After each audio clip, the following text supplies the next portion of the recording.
Happy Tuesday morning, everybody. Hope everyone's having a great continuance of your week. Today, we're going to talk about if MAGA is actually going to turn on Donald Trump over this Iran situation. That's the topic here today. Actually, I got to put my mic on.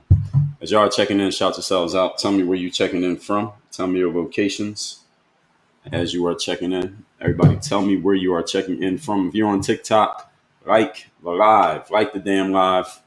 I don't want to pull a Kevin Samuels on y'all, but I will pull a Kevin Samuels on y'all if this live ain't getting enough likes. So like the live. That's all I ask you. Like the live on every app. Whatever app you're on, if you're watching this, like the live. We are live on Rumble Studio, YouTube, X, LinkedIn, Facebook, Instagram, and TikTok. Like the live on TikTok. Angela checking in from North Carolina. Shout out to North Carolina. I know a lot of people up there. Shout out to Carolina. We got Tuscaloosa, Alabama. King Works 21 in the building. Good morning. We are talking today. Is MAGA going to turn on Donald Trump based on what has happened over the weekend?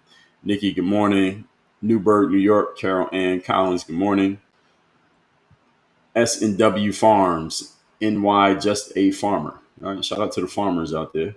Like the live, everybody who is checking in on TikTok. We're going to talk today about MAGA turning on Trump. So we all know what happened.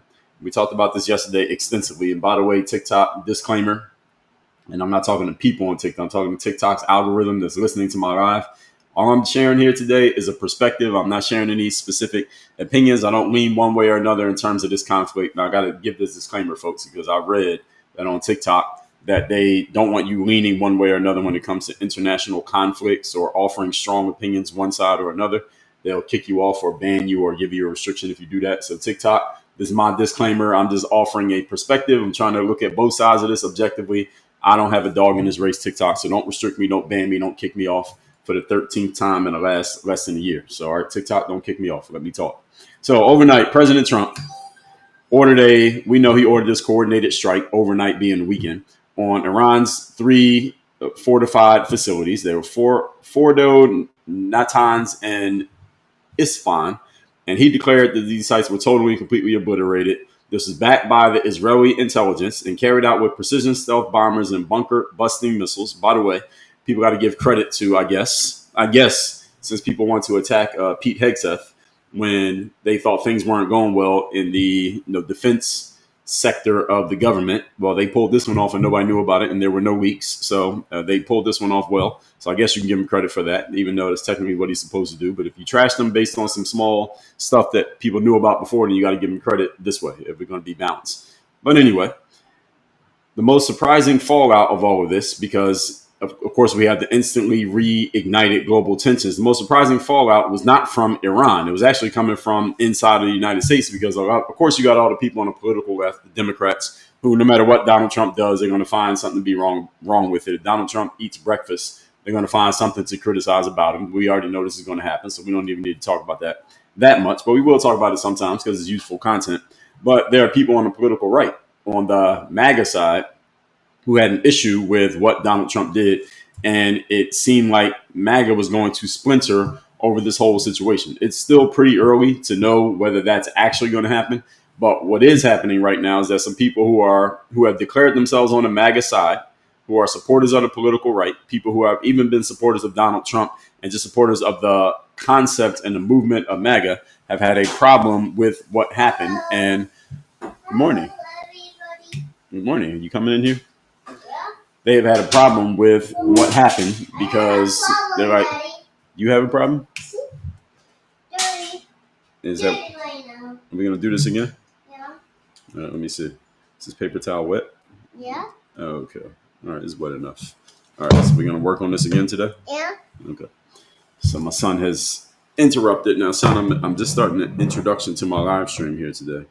So I need you to say hello to our people watching. Can you say hello to Rumble and YouTube? Rumble. Hello, Rumble and YouTube. And hi to Facebook. You only have 2 books? 2 books? I got more than 2. Can you say hi to Facebook? Facebook. Hello, Facebook. And hi to LinkedIn. Hi, LinkedIn. And hi to Instagram. Hi, Instagram. And then hi to TikTok. This is TikTok. Hi, TikTok. Okay, so what we're talking about here today, son, is if MAGA is going to split up over Donald Trump's strikes on Iran. You have an opinion on that? Yeah. What's your opinion? Blue Thunder Duty. Okay, yeah. All right, that's fine for you to default to what you know. That is completely fine. So you can just listen to me and I'll help lay this out. So where was I? So some people inside the MAGA camp, let's just say, the MAGA base, are criticizing Donald Trump for doing this. First thing we got to acknowledge, this is the first thing we had to acknowledge, is that at least people on the MAGA side, because the critics of the MAGA side have always been saying that Donald Trump supporters are stupid, they're uneducated, and they're brainwashed. And anything that Donald Trump says or does, people who are MAGA are just going to go along with it simply because they are in this cult of following MAGA and following Donald Trump. Notice that none of those people are saying that right now.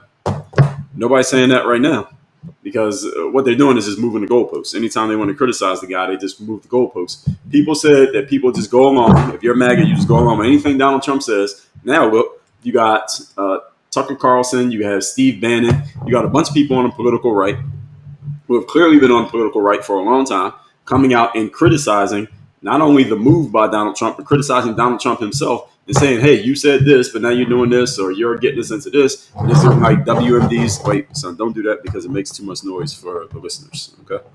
And now this is like WMDs all over again. They're criticizing Donald Trump.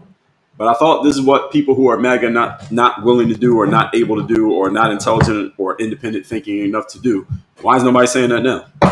They're openly criticizing the man, openly attacking his actions, because from what it looks like so far, again, it's only been about 72 hours. People are not liking the direction what about this, Daddy?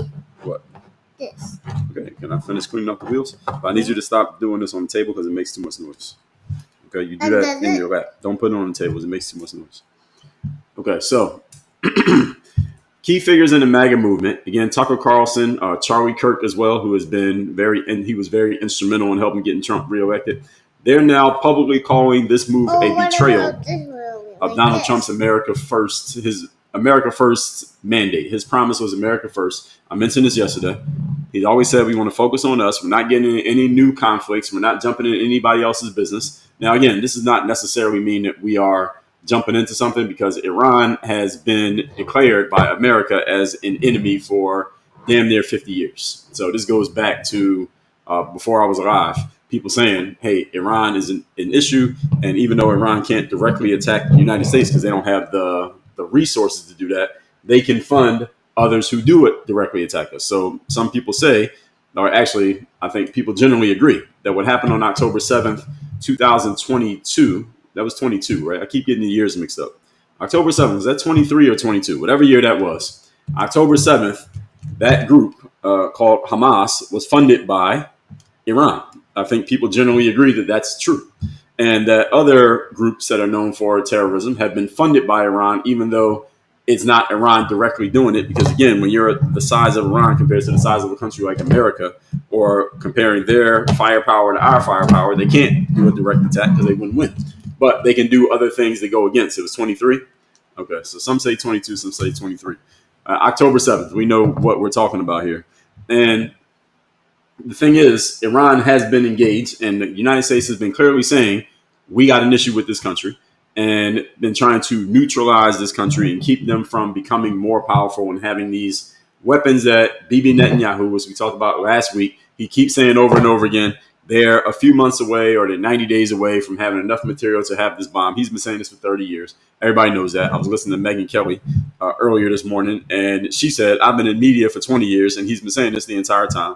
And is there any substance or truth to this? I'm not sure. Okay. So, but we can agree. Donald Trump said America first. Everybody can agree to that. He said America first. And now we're doing something that is not America's business. That does not mean, though, however, let's be clear, doesn't mean the United States is at war. We're not at war right now. And Donald Trump and Pete Hegseth have made this clear. We're not at war. What we did was we did a couple of strikes on this country, and we did it. We took initiative to make these strikes so that we can bring this other entity being Iran, to the negotiating table because we believed they were not negotiating in good faith. So for those of you who are new here and listening to me, understand I'm not giving you every specific detail of this thing. There are people who talk about this in way more detail than I am. I'm talking about it at a level that the everyday person can just understand what's happening so we can have a conversation about it on a relatively high level. There are people who talk about this in way more detail who follow this stuff and like they can write books on this stuff. There's this guy named Victor Davis Hansen. I don't know if it's David or Davis. Victor David Hansen. Hopefully it's David. He is a frequent guest on the Megyn Kelly show. He's really good at explaining this stuff. If you want to get into deep detail, he's very good at going into deeper detail. I'm giving you the higher level detail. And what Victor David Hansen explained, and Megyn Kelly was basically co-signing it, is that these strikes that Donald Trump just did, this is just a way of getting Iran back to the negotiating table. It's part of the negotiation. I've told y'all this over and over again when it comes to Donald Trump. His thing, the thing that he loves to do the most is to negotiate and make deals. That's what he loves to do. He loves to negotiate and make deals. And this is a way of him negotiating and making deals on a grand stage. So he did this as one thing to do it for the Roman skating rink in Manhattan back in 1980. There's a whole other thing to do it on this scale in a geopolitical situation where lives are being lost, and he's pulling off the deal. This is the ultimate deal for Donald Trump to be able to pull off these deals and create peace in all these different places. And he's using whatever resources he has available at his disposal in order to get the job done. That's what's happening right now with Donald Trump. I talked about this a lot yesterday, but there are still people who are criticizing him because he's getting involved in business that ain't America. And again, you say America first, people are holding him to that in a literal sense. In a literal way, they're holding him to this America first thing. So they believe he's fallen into the same foreign policy traps that he once campaigned against. A possible unnecessary war, military aggression initiated by us, and global entanglements that we can never get out of. These are the three criticisms. Don't want a new war. We're being militarily aggressive because we can. And now we're in this entanglement in somebody else's business that ostensibly has nothing to do with us. Now, on the other side, establishment conservatives and the pro-Israel people are praising this strike. They're saying this is strong, it's calculated leadership. And the thing is, and I said this yesterday, we don't know yet. It's too early. You can't draw conclusions on things like this early within 72 hours, especially on something that's like this, that's military based. And we're talking about bombs and lives being lost and all these things. What we know as everyday citizens, by the time we find out what is happening, it already happened. The decisions have already been made, and the decisions that are really being made and negotiations that are actually happening right now, we don't really know about them, and we shouldn't know about them because they should be happening in a clandestine way, in a way that keeps it out of the public consciousness so that they can actually get the deal done and is not clouded by what people are saying in the newspapers or on a podcast or on YouTube or on TikTok. So we don't really know. We're just discussing it from what we do understand and trying not to draw too many conclusions so early. Because again, anytime news breaks, I used the example yesterday of the George Floyd situation back in 2020.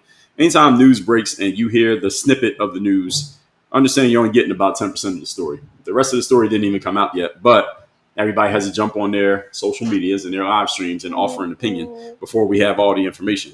Now, I'm offering an opinion, but at the same time, I'm telling you, actually, I'm not really offering that much of an opinion. I'm offering a perspective with a little bit of opinion mixed in. We don't have all the information yet, so there's really nothing to opine on because we don't have all the information. Now, anybody who's a logical, objective thinker can understand and appreciate what I just said, but many people have decided that they just, not decided, but they have it decided for them that they have to go jump to a conclusion anytime some news comes out, quote unquote news comes out. Understand just because something is news does not mean you have the truth. The truth means all the news, and you got to get all the information and you got to put it in complete context. We don't have all the information yet, so you can't put it in complete context. That's the issue. But if you have a platform and you want to get on and talk to your people, you still got to tell them something. But we don't have to be conclusive because we can't be conclusive without all the information. I mean, it's just the way it works. So the MAGA base appears to be splintering over this whole situation. I don't think that's the case. I think people are just offering differences of opinion, which is healthy. This is what politics is supposed to be. People offering different opinions. People argue and fight it out over their opinions. They duke it out over their opinions. We finally get all the information. We come to a conclusion. Everybody says, okay, this is a compromise that we can work with. Make sure you don't hit that with this. Okay, keep that over here. This is a compromise that we can work with, and we can all move forward based on that, even though nobody may be getting exactly what they want. This is the way politics actually is supposed to work. It's designed to work this way. So what's happening on the MAGA side with people arguing different perspectives from what just happened is actually a good thing because it shows that there's a healthy conversation happening in the MAGA world. Whereas on the other side, if we want to talk about this, you want to talk about a cult. You want to talk about a bunch of people who all have the same opinions. You want to talk about people who are not thinking independently and they are just reacting to whatever comes up and they're all saying the same thing. Then we would have to look at the political left, not the political right. I mean, if we're going to be honest about it. Does everybody agree with that? You give me a yes or a no. If we're saying one side politically. I guess you're a yes. Yes or no?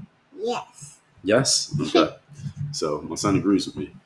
On the political left, you get a bunch of people who, no matter what Donald Trump does, they find a way to criticize it. You got AOC saying he should be impeached because he took an action without going through Congress, and her father, Bernie Sanders, he's out there saying the exact same thing. Oh, you're not allowed to take. What are those red hearts? Those red hearts are people liking the live stream. See those little hearts? Yeah, you're going up. Yeah, that's when somebody. Up. That's right.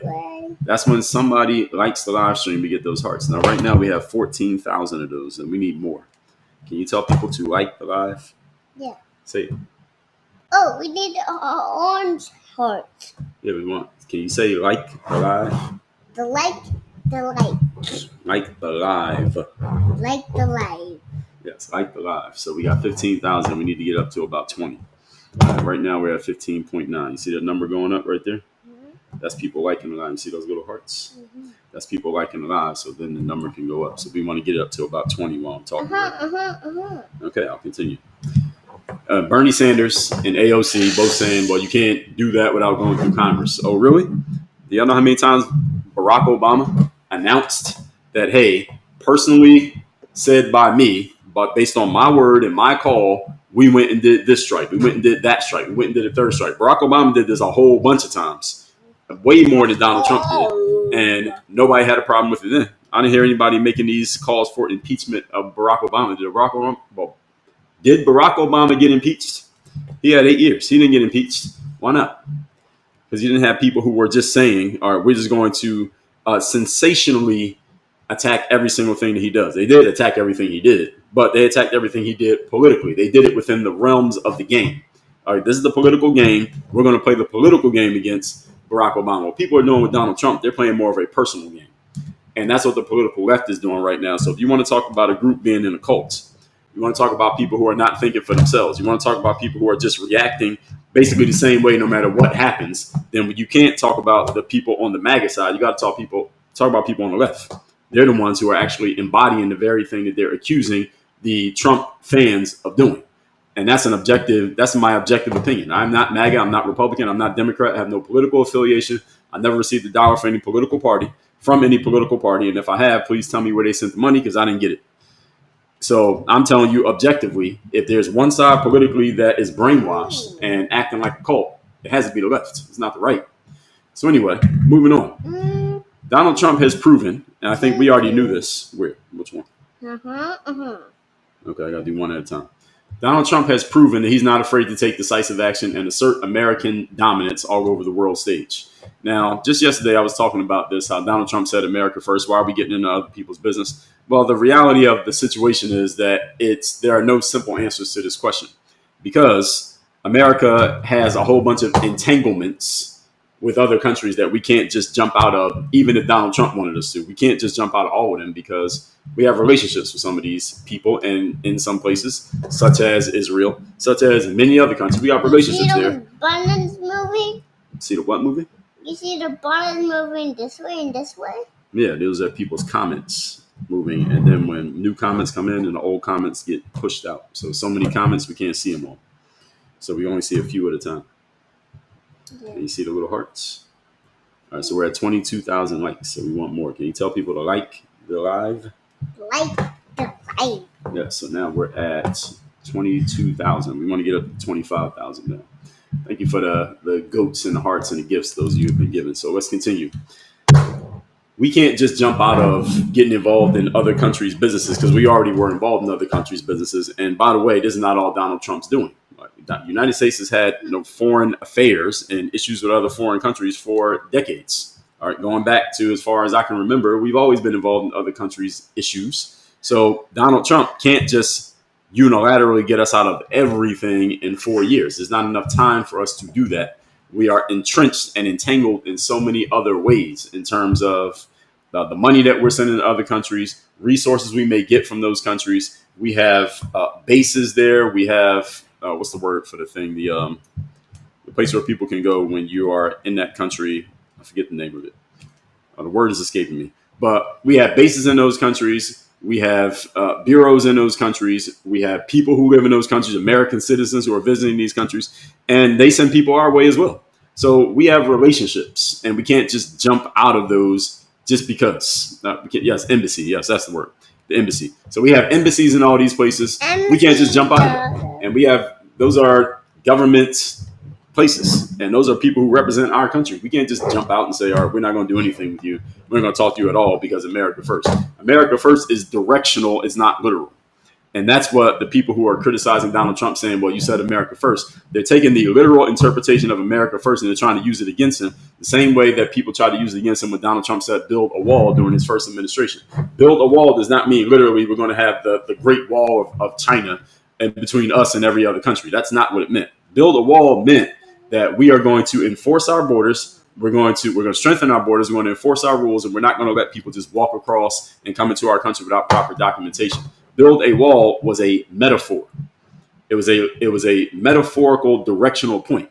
The same way that when he says America first, it's a metaphor. It's directional, meaning we're going to focus more on us and less on other people's business. Doesn't mean we are not going to still get involved in other people's business because we were already involved through Barack Obama. We were involved through Joe Biden. We were involved through W. We were involved through Bill Clinton. So we can't just jump out. And I only got 4 years. I can't jump out of everything that quick.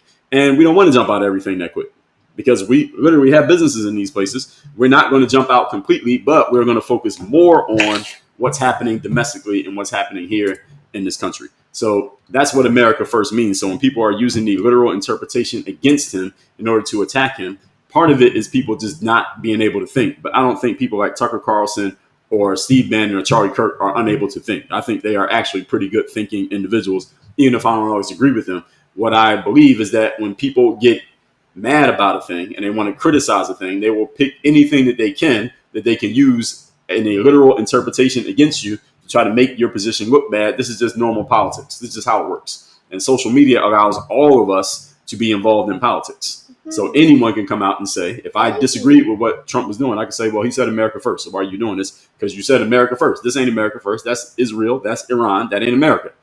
I could use that literally against him if I wanted to, but it's a dishonest way of attacking the situation. That's what I would say.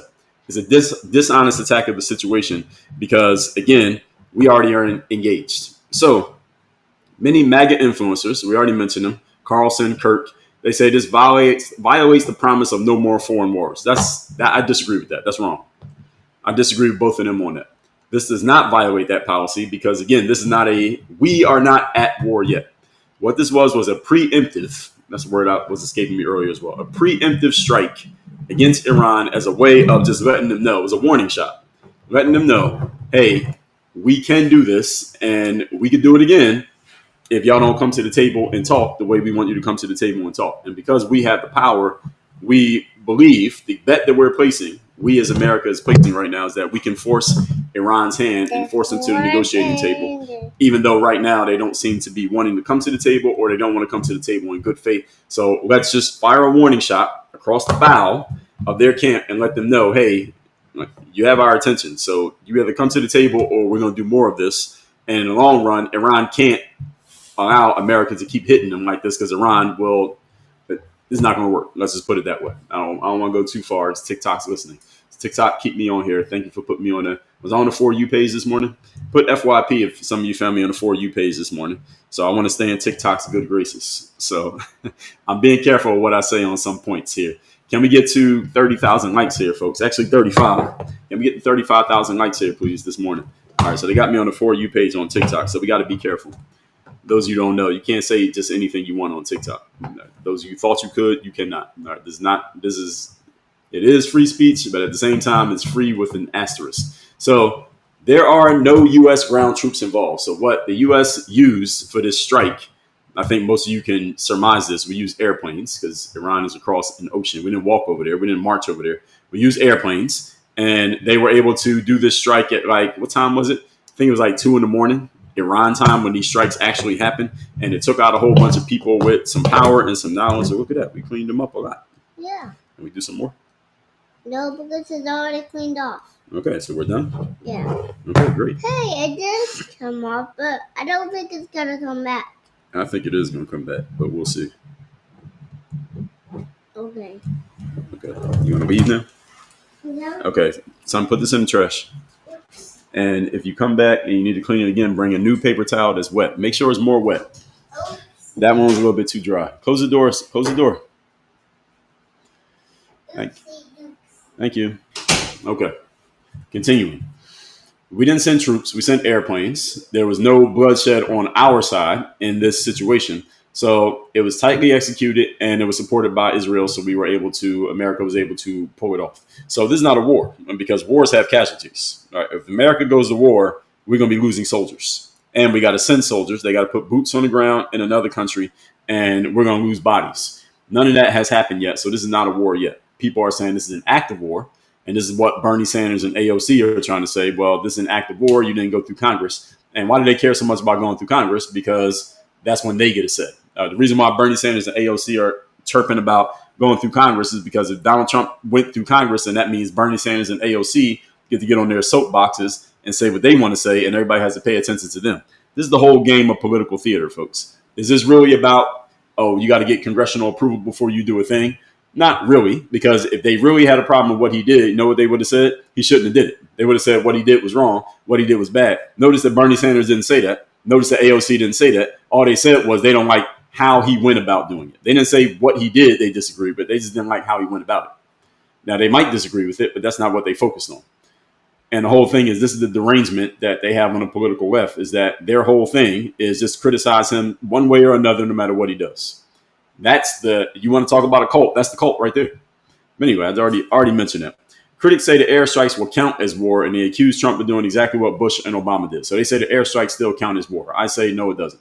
So this becomes a battle of semantics. Because again, wars have casualties. So if we're at war, that means we're losing people. Who have we lost? We didn't lose anybody. We didn't have boots on the ground in their country. So how are we at? This is not a war because we haven't sent any troops over there yet. They haven't sent anybody over here yet. So it's something. We can call it a battle. You can call it a strike. They didn't do anything to us. So how are we at war? Again, war means it's both sides. It's kind of like somebody says they're in a fight. If you walk up to somebody in a mall and just punch them in the face and they didn't see it coming and then they're laying on the ground, that's not a fight. That's you punching them in the face. A fight is you say to somebody, hey, let's fight. They put their hands up, you put your hands up, and now you're both throwing punches. All right, that's a fight. Not a fight if you hit somebody who doesn't see it coming. We hit someone who didn't see it coming. That's not a fight. That's not a war. I don't know what you want to call that. You can call it a strike, you hit them, whatever, but it ain't a war. War is they know it's on, we know it's on, and we're both going at each other. That's the way I would define it. Now, people semantically may look at it differently, but that's the way I see a war. The same way that, again, I'm giving you the analogy of a fight. You can't say as a man you've been in a whole bunch of fights when all you did was walk up to people who didn't know you wanted to fight. You punched them in the face. That's not a fight. Fight is they know it, you know it, and y'all both fight. If you win, you win. But you hit somebody who doesn't see it coming, you're not fighting. That's not a fight. I just want to be clear on the rules here. Because there are still standards and rules by which things need to be understood and ways that we need to operate. So this strike was aimed at nuclear sites. This was not aimed at civilians. It was not aimed at military targets. I don't believe any civilians who were not involved in what America is against lost their lives. I didn't hear that anything happened to any civilians in this case, that it was only my son has returned and he has a new paper towel. I got a new wet paper towel. You got a new wet paper towel? So it gets dirty again. Yeah, so mommy has a different view of what wet means. This is damp. I need a wet paper towel. This is a damp paper towel. But we'll work with it.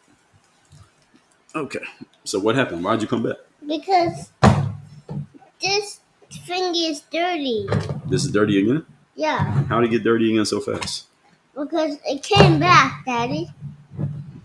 How did it come back? It just came back by itself. No, it just did it on its own. So it's like magic? Yeah. Oh, okay. It just come back. It just came back. Yeah, that makes sense. It just came back, everybody. So my son has this truck. For those of you who weren't here yesterday, my son has this truck that is designed to look like the wheels are dirty. And he's calling this dirty. It's not actual dirt. It's paint. And when you wipe it off, it looks clean. You see how this wheel looks pretty clean? But then in like 20 minutes, it comes back. So we're in this. No, look at that. I just made it wet and it got dirty. You see that? Yeah. So we're in this never-ending loop. This is an endless loop. Those of you who took computer science class in school, endless loop. That was not a good thing. Endless loop. It's called an endless loop. So every time I clean this, it's just going to get dirty again. But for you, son, I will do it. I will clean it, okay? So we're in this endless loop of continually cleaning this. This is not actual dirt. This is just paint. So I wipe the paint off, then the paint comes back. So I don't know what kind of paint that is, but it comes back. So this strike was aimed at nuclear sites, not civilians, not military targets. So this is strategic precision, not recklessness. No civilians lost their lives in this strike that America. Now, be careful rolling that on the table because it makes a lot of noise, okay? And the microphone's picking up that noise, okay? So be careful rolling it on the table. Be gentle. Can you be gentle? Okay. What about the sign noise? No, that still makes noise. You hear the sound? That makes noise, and the microphones can hear that. What about this rolling thing like You roll it slowly. Is this good? Yes. You roll it slowly, it doesn't make noise. Slow is good. In this case, most of the time, some we need to be fast, but in this case, you can be slow. Okay? Yeah. Okay. So, no civilians, only military targets. This was precision. This is a precise thing. And you all know, as much TDS the political left had they hurt civilians, had they messed up, had they missed their targets, they would be all over this. We'd be talking about that right now. They're not talking about any of that. No, don't touch that. That's how people can hear me. Don't touch that. So y'all know how much TDS they have on the political left. What would they be saying had they bumbled this mission? Had this not gone perfectly? It went perfect, at least according to what the plan was. They executed the plan properly. Whether you agree with the plan is a different story. Nobody's attacking the plan. People are attacking the decision behind the plan. They just made it dirty. Okay, I'll fix it. I'll try to fix it. So Trump's inner circle insists that this is a move of leverage to force Iran back to the table, as I just said. Now, detractors say he's playing the same game as the neocons used to campaign against. This is a fair point. We don't know yet. The answer to this is we don't know. So one side is saying this is a strategic move to force Iran to come negotiate. The other side is saying, well, that's the same thing that George W. Bush would say. And when we were looking for these WMDs that we never found, and then we ended up at war for 15 years. There is a solid argument on both sides of that conversation. Thing is, we don't know whether or not it's one or the other yet, because we haven't seen what Iran's going to do in terms of big picture. Is Iran going to come back to the negotiating table and negotiate in good faith according to what America says? Because good faith is relative. Good faith is a subjective term. So if I think you're negotiating in good faith and you think that you're not, or you think that if I think you are not and you think that you are, then who's right and who's wrong? Well, it depends. Who has the bigger tanks? Who got the most bullets? Who had the biggest weapons? We do. So since America has the biggest weapons, if we think Iran is negotiating in good faith when they come back to the table, then that means these strikes worked. Now, if we think that they're not, or they choose to not come back and negotiate, then the neocons will kind of be right and say, well, see, Donald Trump, you tried that move and it didn't work. And this is the exact same thing that George W. Bush and Obama, et cetera, did. We're going to see how this turns out. My thoughts, my theory on this, it's not even my opinion, my theory on what's going to happen in this situation is that because Donald Trump is so entrenched in this concept of being a deal maker, I think a deal is going to get made. A deal that is favorable to America, meaning we're no longer involved in this conflict and the conflict is pretty much done. That's what I think is going to happen. And I'm saying that only because Donald Trump has staked his claim as a person, not as a politician, as a person. His claim has always been, I love making deals. And this is what he's trying to do right now, make a deal. I believe he's going to make a deal because he's pretty good at making deals. Now, why do I believe he's pretty good at making deals? Well, how did he become president? How did he get 3 Republican nominations? All right, if he's not good at making deals, I mean, it's not like he had a whole bunch of political backing and he was able to win 3 nominations and 2 presidential victories in the general elections. The guy's got to be pretty good at something. Even though, again, if you're on the political left, if you're a leftist and you really don't like Donald Trump and you don't like hearing anybody give him credit, you got to give him credit for something. The guy won a general election twice. And the third one that was pretty close. So, I mean, the guy's got to be good at something. If you can't give him credit for anything, then that's more a reflection of derangement syndrome than it is a reflection of reality. Now, pro-Israel conservatives and GOP leaders are fully behind Trump, calling this a strong moral and strategic decision. I understand, because people who are pro-Israel, slowly on the table, son.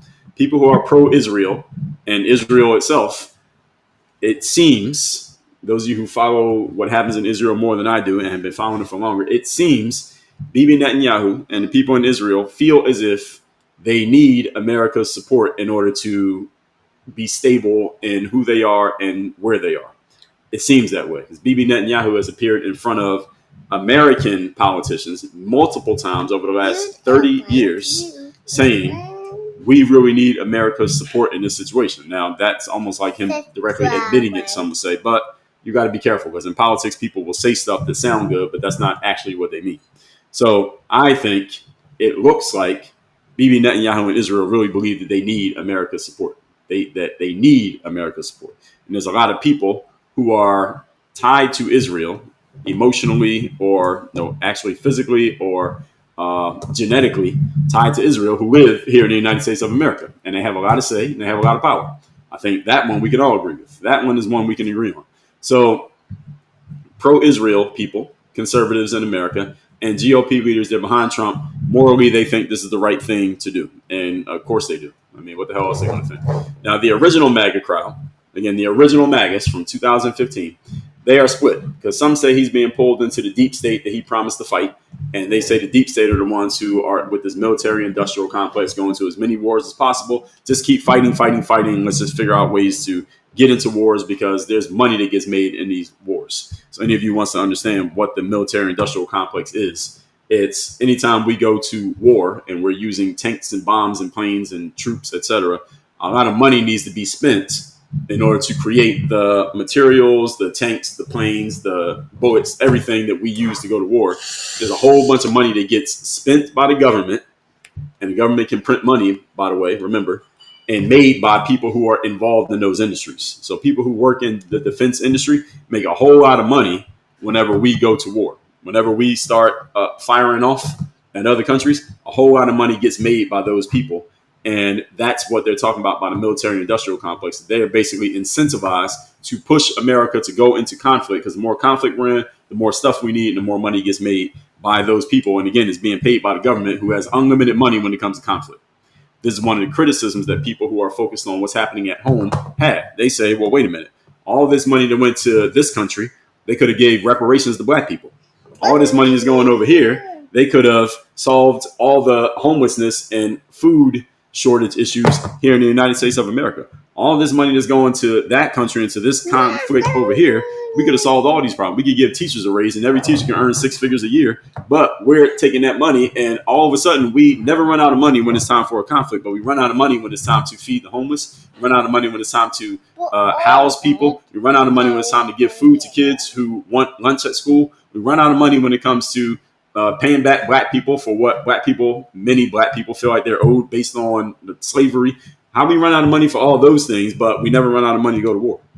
And war ain't even happening in our country. It's happening in other people's houses. This is a legitimate criticism of the United States. Even though, on another level, if you ask me this question in a different way, I could have answers for each one of those points. But if someone has this argument, and I'm sure there's someone listening to this right now, can we get the likes up, folks? We got to get our likes up. I need 45,000 likes before I keep talking. We're at 38,000. We need 45,000 likes before I keep talking. Get my likes up. This is Kevin Samuels. Kevin Samuels intermission here. Get the likes up, folks. 38,000 is paltry. Son, can you say get the likes up? Get the likes up. Say it like you mean it. Say get the likes up. There's something outside. Yeah, it sounds like a fire engine, right? No, it's a fire truck. Fire truck. Can you say get the likes up? Get the likes up. Yeah, get the likes up, folks. We're at 41,000. That's crazy. Let's get up to 45, folks. And I'm going to pick up right where I left off. And as soon as we get to 45, we're at 42. Quickly, can we get to 45,000 likes? Just tap the screen. We'll get to 45,000 likes. We're at 43. This is a Kevin Samuels intermission. Those of you who know what Kevin Samuels is, he's a guy who passed away a few years ago, but he would do live streams talking about relationships. And when he didn't like the number of likes that he was getting on his live stream, he would stop talking. He would play intermission music until the lights got up. So thank you to Kevin Samuels for the idea. I'm borrowing it straight from Kevin. Rest in peace, Kevin Samuels. Anyway, all right, we got the 45,000. Thank you. Keep going. Don't get lazy. Y'all just keep going. It's that same energy. We need that the whole life. Okay. I can see the argument on both sides of this conversation. That some are saying that Trump's being pulled into this deep state of the military-industrial complex, while at the same time, we're finding money for these attacks. Again, I never heard the government say we don't have money to take care of that. Government does say we don't have money to give kids free lunch. I've heard them say that. And then people say, well, the government says we don't have money to give reparations to black people because it's already been given. And again, I'm not even arguing in favor of any of these things. I'm just giving you some examples, and I'm going to tell you why I'm giving you this. They say, well, the government doesn't just have money to just put everybody in a place to live with clothes on their back and food on your table. Okay, that sounds reasonable until you ask yourself, how the hell do we come up with millions and billions of dollars every single time we get into a conflict that's not even happening in our own land? Millions and billions. Millions and billions. That's right. That sounds close enough. Millions and billions. How do we come up with money for these things? We can't come up with money for these other things that will cost less, significantly less. Ew, and let me tell you something. We are locked like in the Queen. What? Like in the Queen car, I mean. Like in the Queen? No, I mean like in the Queen car. Like in the Queen car? Yeah. What does that mean? It's just the car. It's just a car? Yeah. Oh, okay. Thank you for That's the sharing. picture. Okay, thank you for sharing that. Now, don't interrupt my live anymore. You're the co-host, but you're the silent co-host. Okay? So, it costs significantly less to solve all these other problems, but we always come up with money for the wars. Now, again, it's not even so much that I'm in favor of America should just come up and solve all these problems just by throwing money at it, because that generally doesn't work because the government's very inefficient and ineffective in most of the things that we do aside from military.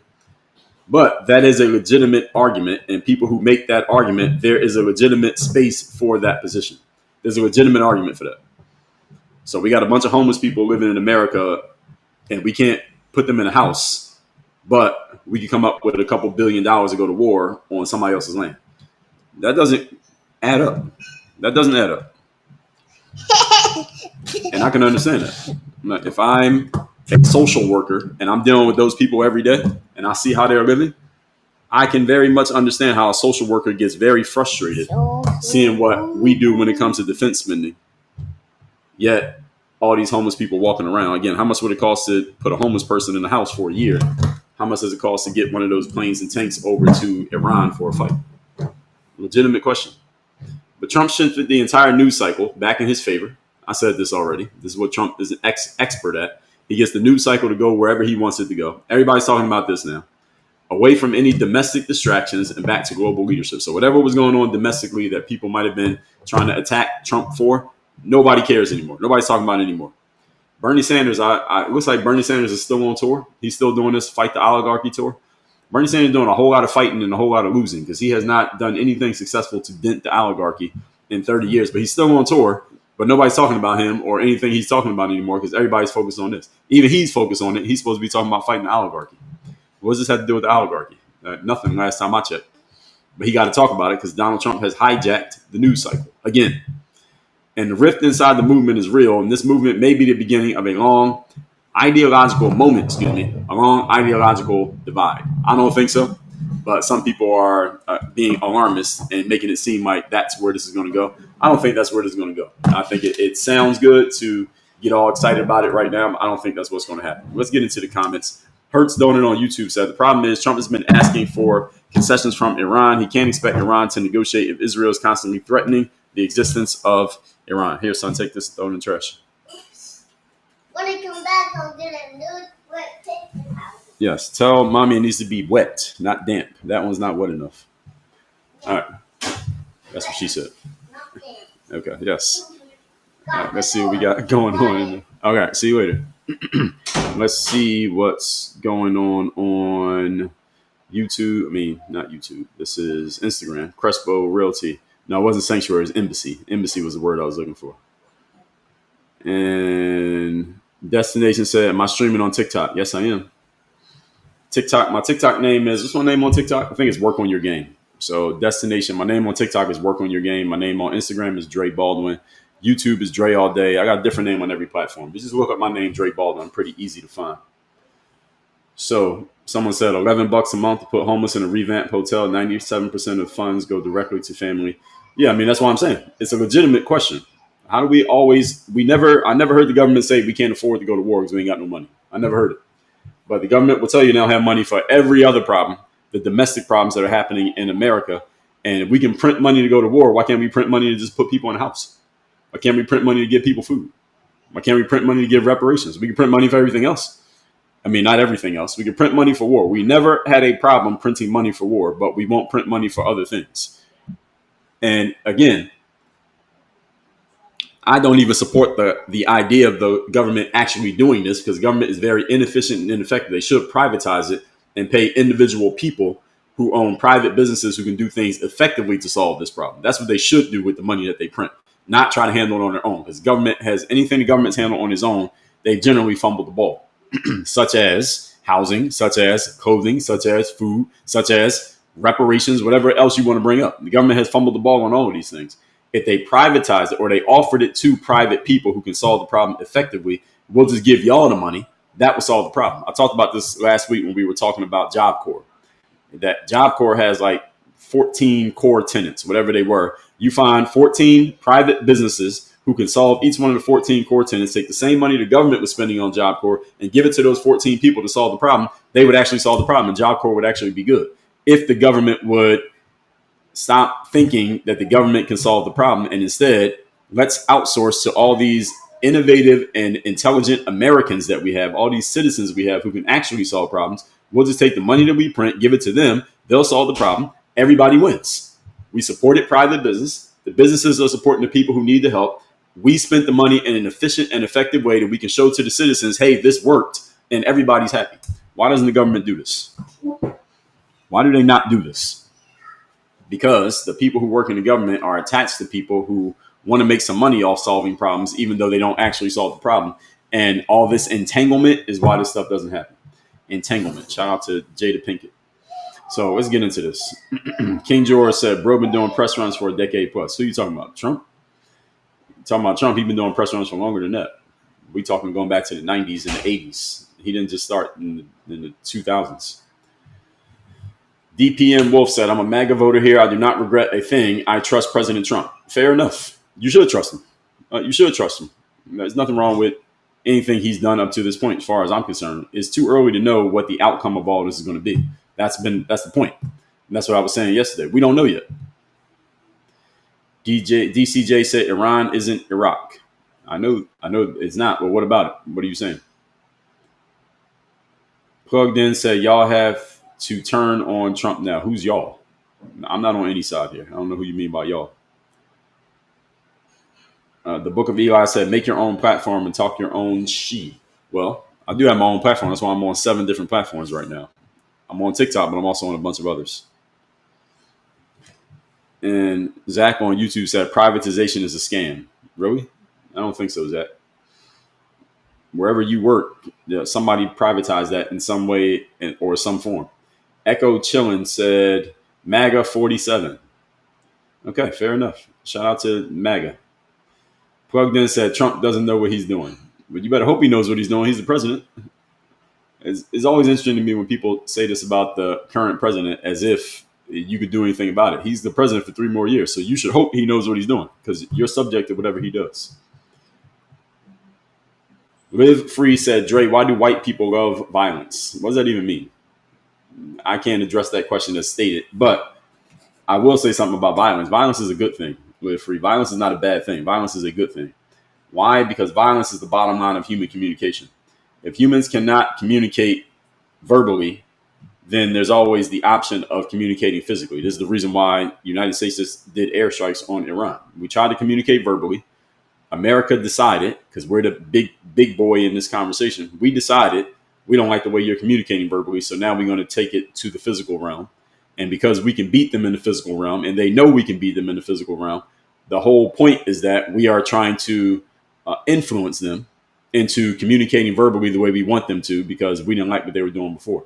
That's what violence does. Violence is the bottom line of communication. If 2 people are having a conversation and we can't decide things amicably through words, then we might decide things through fists or attacking each other, weapons, etc. Why? Because it keeps people in line. Violence keeps people in line. When you walk down the street and you see another person walking in your direction, the reason you don't just walk right through them and knock them down is because they might have a weapon, they might be able to fight, and they might beat your ass. So the violence keeps everybody in line. Everybody's respectful because the undercurrent of possible violence, especially men dealing with other men. We understand this on a visceral level. Women don't always understand it. Some do, some don't. But violence keeps everybody in check. If a woman is at home and a woman can feel safe in her home by herself because either her husband's a phone call away, or her brother or her next door neighbor is a man, or she can call the cops and the cops are going to be a man. And if someone's trying to kick down her door, a man is going to show up and use violence to deter that intruder. So violence keeps everybody in line, keeps everybody in check. And it is the bottom line of all communication. The world became the world because of violence, or the threat of violence. So, Live Free, your question, why do white people love violence? I would reject the question. And I would say everyone should embrace the concept of violence because, again, violence is the bottom line if you cannot get things done any other way. GA Girl said DT does not have to go through Congress. Yes, for what he did, no, he does not. He does not have to go through Congress. You're correct. Nightwalk said, I wish you wouldn't justify this type of behavior. What did I justify? But I'm offering actually both sides of the conversation. So where did I justify it? What are you saying? Alto said they aren't going to pick you. Who is they? And I'm not trying to get picked. I'm a business owner. I'm not trying to get picked, nor I cannot be picked. It is impossible to pick me. I'm not available to be picked. JDR said equal is the derangement on the right side where they believe that he doesn't do any wrong. JDR, have you been listening to everything I've been saying here today? Maybe you came in the middle. JDR, because I clearly said when I first started that people on the MAGA side are criticizing Trump and his actions over the weekend. They're criticizing him. Tucker Carlson is criticized. Steve Bannon pushed back. Charlie Kirk has pushed back. A bunch of people who are strongly on the right have pushed back against what Donald Trump did or what they believe he is doing. And I said that's a healthy thing because that's how politics is supposed to be. You're supposed to argue and duke it out verbally over what you think versus what everybody else thinks. And where you don't see that happening is on the left, where they are basically trashing anything Trump does, no matter what it is. So there's much more of a cultist behavior on the left than there is the right, at least right now. Shalina said, how do we know this isn't a false flag? We don't know. I talked about that yesterday. Again, this is part of Donald Trump's negotiating play. We don't know, and we shouldn't know because it's a military thing. We shouldn't know what happened until it's complete. Sailor said they vehemently disagree with what he did for the right reasons. I know. And that's the reason why it's healthy, because they have good reasons. People who support Trump have good reasons. And that's why we have the conversation, so that everybody can make their point and everyone can get all sides of the conversation, and then people can draw their own conclusions. That's how it's supposed to work. In healthy discourse, it's supposed to happen that way. It's not supposed to be everybody agrees with the same thing. Kim said they hit one of the military camps. Yeah, it was what they were supposed to do. That's the whole point. Droopy said you can still be at war and not lose anyone on your side. I don't think so. It's not a war if there's no casualties. When there's a war, there's casualties on both sides. If all the casualties are on one side, that's not a war. That's a massacre. That's what you call that. Again, if two people are fighting, quote unquote fighting, but I'm doing all the fist throwing and you never throw a punch, you just get hit. That wasn't a fight. That was it. That was just somebody getting beat up. That's not a fight. Nick said even the most casual people realize he's not peaceful dove. Well, I don't think he ever presented himself as being one. Shamina said, what about Tulsi saying they weren't making weapons? Yeah, well, a lot of politicians have said a lot of things. North said there is a ceasefire. Well, we'll see. We'll see. And Cake said a fight is mutual combat. Exactly. If both sides are not hitting, then it's not a fight and it's not a war. Benny said, what if you hit the guy that's losing a clip? What do you mean by that? QT said, war is a state of armed conflict between different nations. That's right. So armed conflict. Conflict means it's going both ways. What has Iran done to the United States? Nothing. So we're not at war.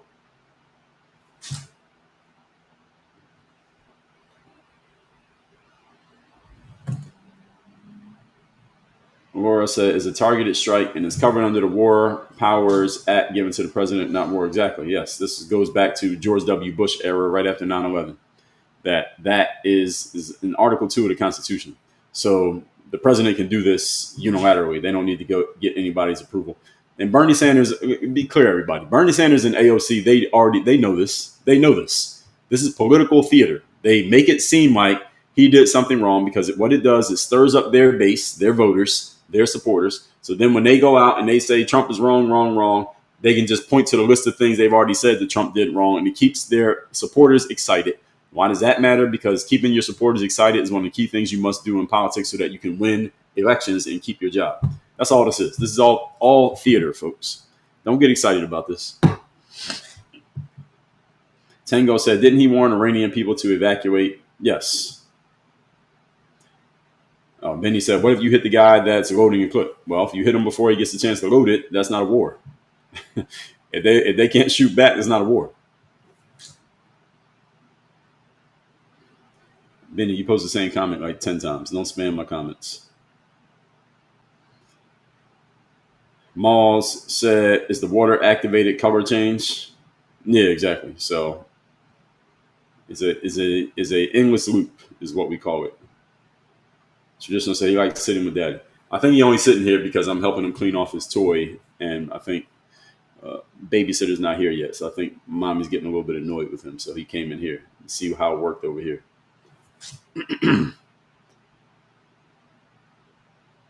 Cameron said, you are confused. Trump called this a war. I don't think he did. A war for us or a war for them. I don't think he said America's at war because he staunchly said we're not going to war. So why would he do that? If he called it a war, please tell me where he said it. Carver, Indiana, good morning. Gigi said, I love my president. Great. Sweet Number said, doesn't change the fact that he didn't get approved by Congress first. He didn't need approval by Congress. I mean, if he needed approval by Congress, then it wouldn't happen, right?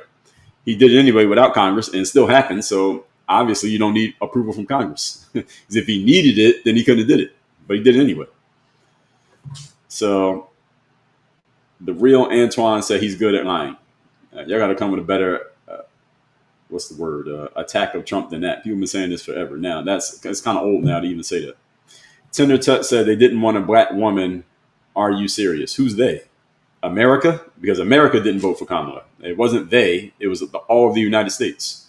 So if you live in America, you should be saying we didn't want a black woman because we didn't vote for her. Bid said he won 3 times. That's arguable. I get your point. Mystery said he's not good at anything but causing problems for the U.S. Who's he? Who are you talking about? Donald Trump? He's good at winning elections. He won 2 out of 3. And the third one was hotly contested. Mike said, who did you vote for in the last presidential election? I gave a 3-hour live stream talking about who to vote for. That's the long version. The short answer was vote for yourself. And I explained exactly what that meant metaphorically, Mike. So if you really want to know, go watch the 3-hour live stream I did last September on the subject. I don't think you really want to know. Classy said, your wife must be stunning because your son is gorgeous. You are a good papa. Well, thank you. And yes, I would agree with both of those. Thank you. What about me? You said my wife must be stunning. You said my son is gorgeous. You ain't say anything about me. What about me? Jack said he's good at hate speech, which appeases his base. Come on, Jack. That's the best you can come up with. It's 2025. Really? You still holding on to that? Rhonda Social said MAGA Trump. All right, fair enough. Shout out to MAGA. MAGA is strong in the comments here today.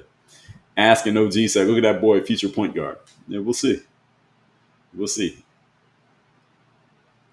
Kim said, I will never turn my back on my president. Well, you shouldn't. You should not turn your back on the president. As long as you live in America, you shouldn't turn your back on any president. Doesn't matter who it is. Kim said, I will never give reparations ever. Well, it's not you that gives reparations. It's the country that gives reparations. So what do you mean, Kim? The country would be giving reparations. It wouldn't come out of your pocket. Carla said, bad reception, so the video isn't coming through. I can only see the comments. Oh, so we had some bad issues on the video for a minute? I didn't know that. TikTok didn't give me any warning that anything was wrong with the video. Are we good on video now? Asking OG said, baby boy's still on the show. That's okay. He can steal the show. He's being groomed he's going to be the one doing these live streams. And about my son's this year, he'll be turning 3. So what year is he going to be qualified to do this? I say by the time he gets about maybe 16, 17. So what's that? 13 years. So by about 2038, my son's going to be doing these live streams. Y'all going to be watching him. I'm going to be in the background. I'm going to be over there in the background. Rhonda Social, appreciate you. Tiffany, good morning. Victoria said, that's what Tupac said. They got money for war, but not for the hungry kids and the poor. That's right. They got money for war, but can't feed the poor. That's right.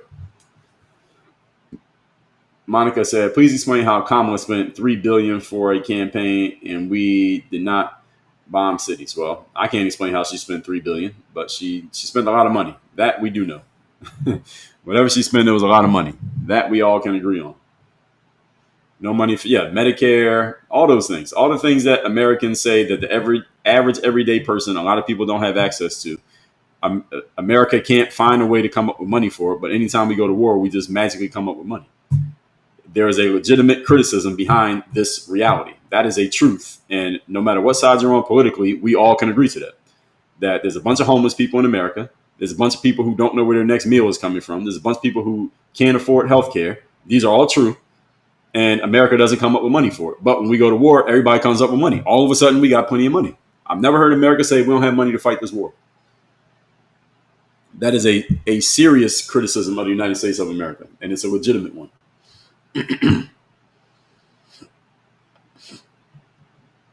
Abe Skin said money for veterans, money for healthcare, money for education, and money for war. Yeah, so all these things that y'all are mentioning are all very legitimate. Money for vets, healthcare, education, everything. And again, it's not that one president can fix it. This is a system. There's a whole system behind why it is what it is. And one president can't fix it because they don't have enough time. And there's so many people who don't want it to be fixed because they make money off it. And again, I explained to you, the military industrial complex is not just some random ghost. There are actual people who make a lot of money off of it. And they want it to stay that way because it helps them make money. So they don't want to fix it. They don't want to fix these problems. So if you're coming in trying to fix it, those people are not just going to sit there and let you take away their money. That's not going to happen. Zach said, privatization increased profits at the expense of quality as every measure is taken to reduce costs. Well, that's one way of looking at it, Zach. That's not the only way of looking at it. What you said out of context is a true thing, but is not the truth because you took that statement is taken out of context. You got to look at a much bigger picture of what privatization does. Privatization also gives people, as a counterpoint to your point, gives people the right or the option of being more independent, owning the operations, owning the platform and what they do, making their own schedule, and basically getting to control their own destiny. That's what privatization allows. So I am a staunch privatizationist, if that's even a word. Let's just call myself a capitalist and an entrepreneur. I am 100% in favor of it, even though there are some aspects of it, Zach, that I will understand your position here. There's some aspects of it that are not perfect, but that doesn't mean that there's a better option as far as what we know of right now. So that's what I would say as a response to what you're saying here. Austin said, I think it's dangerous to hold private industry to such a high standard. Collective interests don't have to be held by private for-profit industries. Generally, I agree with you, Austin. There's a lot more to that conversation. I know you can't say it all in a comment. And holding private industry to a high standard, well, what I'm saying is this. I think you're responding to what I'm saying about the government. We talked about this with Job Corps. So let's say an organization like Job Corps has 5 things they want to do, right? Let's say they want to teach you a trade. They want to teach you personal development. They want to teach you communication skills. They want to teach you how to write, and they want to teach you managing money. Let's just say that's what Job Corps taught. And we talked about this last week. I went and actually looked it up, and we talked about the actual things they have. I'm just making these up. So let's say Job Corps does these 5 things. Right now, the government is spending, and we talked about this last week. They spend like $155,000 per student per year on Job Corps. And the program was still failing despite them spending $155,000 per student. So imagine if they took that same money and they put out a call and they said, hey, we want the best personal development people in America to apply for this gig. We're going to assign you 500 of our students. Okay, let's just do the math. We're going to take 500 of our Job Corps students. We're already spending $155,000 per person on these people. So what we're going to do, Dre, we heard you're really good at personal development. We're going to give you 500 Job Corps students, and we're going to pay you $155,000 per student. That's the amount they're already spending. So it's not like it's costing them anything new. We're going to give you $155,000 per student. That comes out to $77,500,000. Dre, we're going to give you $77 million. We're going to give you a contract with the government for $77 million. All we want you to do is teach them personal development to the best of your abilities. I would say, Mr. or Mrs. U.S. government, I accept the challenge. Give me my money and let's go to work. Give me the 500 students and let's go to work. I will do that. I would do a better job of teaching personal development to those students than the government has done. That's what I'm saying when I say privatize it. The government needs to take their money and offer it to the private sector, because the private sector, we are driven by performance. We must perform, otherwise we don't make money. When you work in the public sector, you can keep making money even if you're failing at your job. In the private sector, if you do not do your job well and succeed and deliver to your customers and clients, you lose customers and clients, and eventually you go out of business. We got any business owners in the room? Please co-sign. Put the word co-sign in the comments if you agree with what I'm saying here, so people don't think I'm just talking. When you run a business, if you don't perform, you go out of business. Period. That's the way it works. When you're in the public sector, you could be trash at your job and keep your job for 20 years. In the private sector, you can't do that. You can't hide in the private sector. Can we get up to 70,000 likes, please, on TikTok? 70,000 likes, please. So the government already has plenty of money. So one thing entrepreneurs are driven by is making money. How do we make money? By serving our customers. So how about the government just take the customers that they have, that they are failing to serve, and say, why don't we just take this money and give it to a private business and let them serve the people that we haven't served well? So that's less work for the government. More private business has work. Private business has money. And we're going to do a good job because we already got paid and we are incentivized that if we don't perform, we're going to get fired and somebody else is going to take our spot. Everybody wins. This is a win-win-win situation for everybody. Government wins, the people win, and the business owners win. The reason the government doesn't do this is because the people who make money off of this inefficient system will not allow it to happen. And if you want to see an example of this, these are the people who started to attack when Elon Musk came into the government and started looking at stuff. He didn't even do anything. He was just looking at stuff. Just the fact that he was looking made them threatened. And they attacked him, so they made sure he didn't do it. Elon Musk was the start of what would happen if we did what I just explained. And when he came in there, look what they did to him. So this is the way things work. Austin said, do you think unilateral executive actions to bypass legislation sets a bad precedent?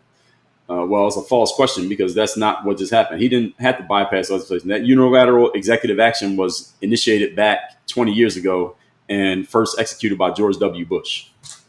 And that is not bypassing legislation. It's actually part of legislation, Austin. So your question is a false question. Kingdom Business said it's impossible to pick me as a bar. Well, it's true.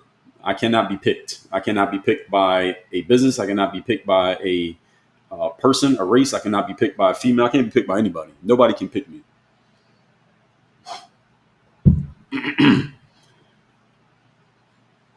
Just said, do I think we'd be in the same position of Kamala won? As far as this conflict goes, yeah, I think pretty much the same thing would happen. I don't think Kamala's going to do anything different. Maul said, we won't know till years after. Yes, that's the reality. But the thing is, people want to respond in a moment. So let's see. Joey said, you're awesome. Thank you. User said, I'm confused. For 44 years, I've heard Iran is our enemy and we have tried to pay them. Well, yes, they've been saying it for about that long, user. So about as long as you've been alive, they've been talking about Iran and calling them the enemy. That is true. Bravo said, we'd be still in this position if Obama didn't give Iran billions of dollars. That one, I don't know. That one, you probably know more details about what Obama did than I did. But again, there's much deep entrenched political movement. It's not just the president. There's a bunch of other people involved who we don't even know who they are. And they work to keep it that way. Crafty Mommy said, nothing more dangerous than a culture that values death over life. I don't think, well, what culture are you talking about? I guess you're talking about Iran. Oh, but I know that's not America you're talking about. Andre said, it's all fun and games until the other nations have equal power and bully us and take over our land. Well, when is that until happening, Andre? It might be a while before that one occurs. And if they do, then that's the way it works. I mean, violence is the bottom line of communication. I said that. So if they can do it, they can do it. Tiff said, I heard both sides violated the ceasefire.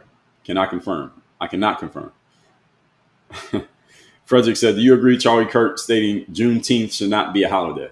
I didn't hear his argument for why. I heard him say it. I didn't hear his argument for why. I think a lot of people were excited for it. And when did they first do it? It was like 2020 when they first did it and said, we're going to make Juneteenth a holiday because everybody was all excited after the George Floyd thing. I think it was very performative by the Biden administration. And at the same time, is it really hurting anybody? No. Are some people annoyed by it? Yes.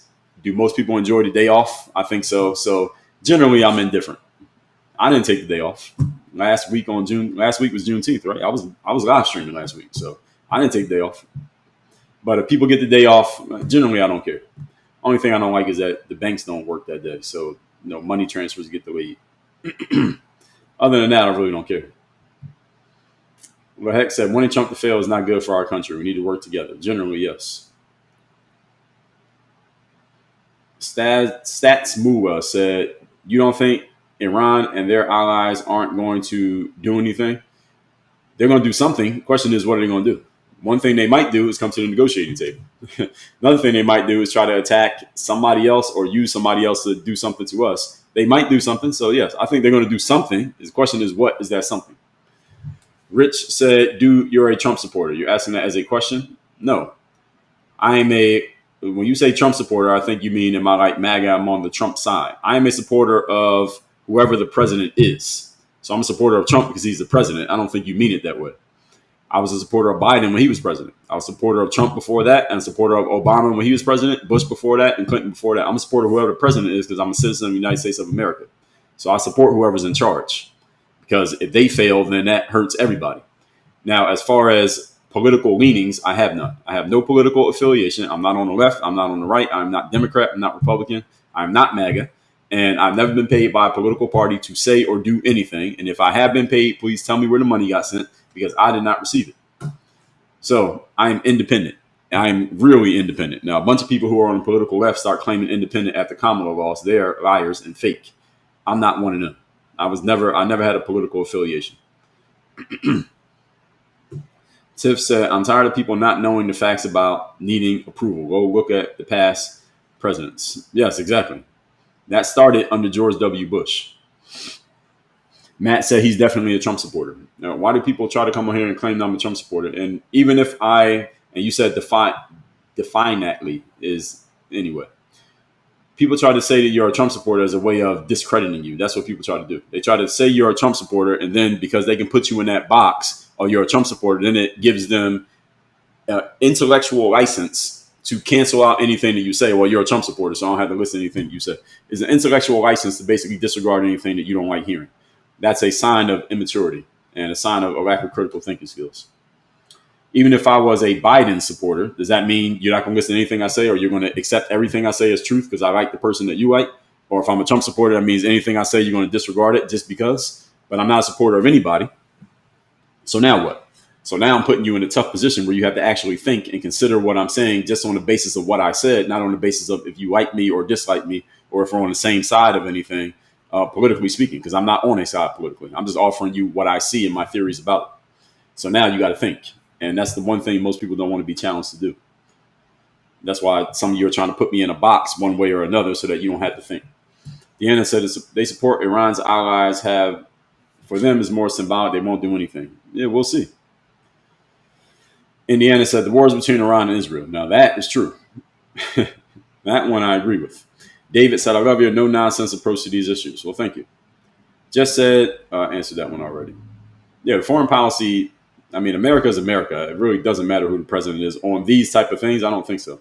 Brittany said we already gave reparations. Yes, there's an argument for that. I did a whole live stream on that, Brittany. That's why I didn't go deep into it. But I did a whole live on that. So people on TikTok said, you can see me now. We're at 75,000 likes, folks. Get the likes up. Let's get to 80,000, please. Let's get the likes up.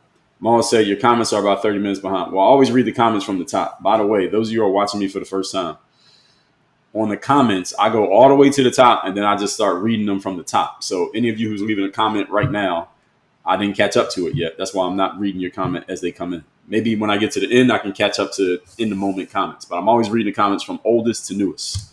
So any of you who leaves a comment and I didn't respond, I'm not ignoring you. I'm just behind. Joe said, do you think Trump is better than Kamala? Better than her at what? At what? Give me a criteria and I can answer the question.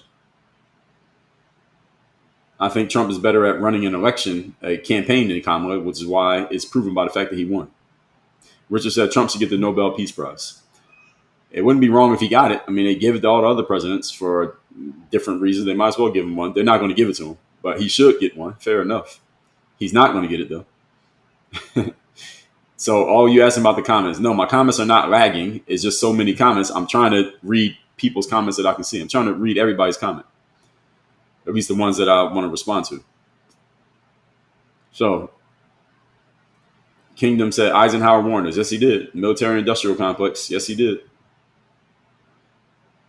Classy E said, you're a handsome man. I don't compliment married man usually out of respect for your union. Well, thank you. I appreciate it. I was joking, but I appreciate it. Jessica said, Washington State gives everything to the homeless. Everything like what?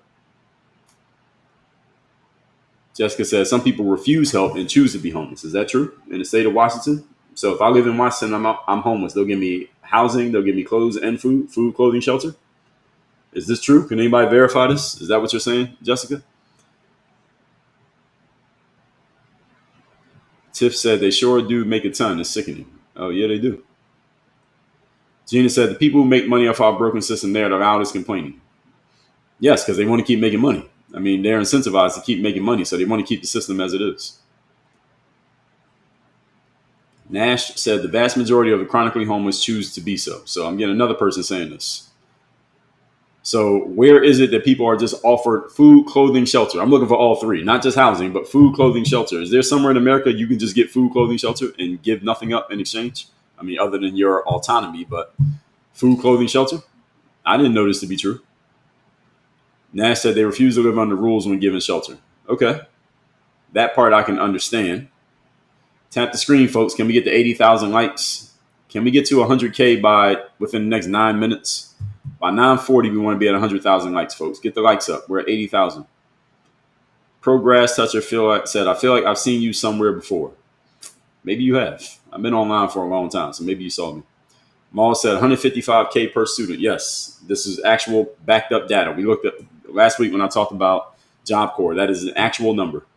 $155,000 per student, and it wasn't working. It's not like they were spending 155. It wasn't working. And oh yeah, I forgot to divide the number.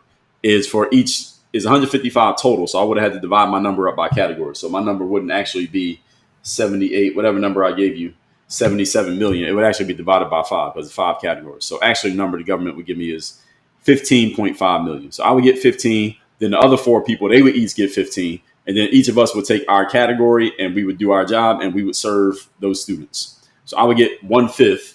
You would get 1/5. The finance person gets 1/5. The job readiness gets 1/5. The trade person gets 1/5, and the communication person, they get 1/5. So we each get 15 million. That equals out to the total, and then we would go serve the students. So just to correct my math on that, I take the whole 80 though. if they want to give it to me. So all the entrepreneurs in here, again, co-signing that the government, if they just gave money to private businesses to solve the problems that they are failing to solve, that would solve a whole lot of problems. The thing is, they would have to fire a whole bunch of government employees who ain't doing shit, but are getting paid based off that expenditure, because now they wouldn't be needed anymore. And again, these people fight against this. They fight against any of these things happening. They fight quietly and behind closed doors from these things happening. This is the reason why the government doesn't actually solve problems. The government has the resources to solve basically any problem it wants to solve. The United States government can solve any problem it wants to solve with its resources. So any of you who's ever been under the circumstance where you say, I wish I could solve my problem, but I can't because I don't have resources. The government does not have that problem. The government has the resources. It has access to 350 million people. You had access to 350 million people. There got to be somebody in there who can solve this problem that you can't solve easily. All you got to do is say, hey, who can solve this problem? We'll pay you $15 million. You're going to get a whole bunch of applicants. The thing is, if they were to solve the problem, they can't keep making money off having the problem. That's another issue. Because if they said we got a personal development problem, and then they hire me and I solve the problem, now they no longer have a personal development problem. So now they can't make money off of saying we got a personal development problem. That's another thing they don't want to fix. So these are all the little things y'all got to understand. This is the swamp. When Donald Trump said drain the swamp, it was shit like this he was talking about. And when he brought in somebody to drain the swamp, Elon Musk, look at the way people responded to him. That's what happens when you try to drain the swamp. AJ said, Job Corps spends 3 times as much per person in the military takes to train them. I believe you, which is crazy, right? Carl said, you can see it now. Tip said, Elon pointed out all their theft and their inefficiencies. Really, the main thing is pointing out was just inefficiencies. Money is getting spent on this, but the problem still exists. How are we spending all this money and we still can't solve the problem? And you got to understand, Elon's an entrepreneur.